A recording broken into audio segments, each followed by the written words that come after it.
Bihar voter list से जुड़ी बड़ी खबर सामने आ रही है। जराये के हवाले से ये बड़ी खबर है। आपको बताते चलें कि 3 लाख लोगों को इलेक्शन कमीशन भेजेगा नोटिस। ड्राफ्ट वोटर लिस्ट में है शामिल सभी को दस्तावेज पेश करने होंगे।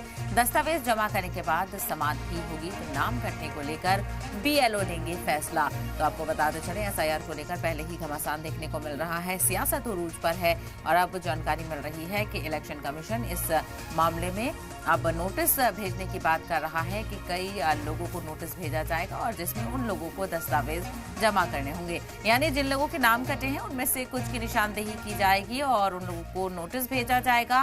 नोटिस के बाद उन्हें दस्तावेज जमा करने होंगे और उसी के बाद उनके नामों को शामिल करने को लेकर तस्वीर साफ होगी। तो एसआईआर को लेकर अब बड़ी खबर आपको बताते चले। एसआईआर को लेकर इलेक्शन कमीशन की तरफ से कहा जा रहा है कि वो नोटिस भेजेगा। जराये के हवाले से हालांकि ये बड़ी खबर है, यानी जो नाम कटे हैं उनका रिव्यू किया जाएगा और नोटिस भी भेजा जाएगा और वहीं आखिरी में जो बीएलओ है वो इसको लेकर फैसला लेंगे।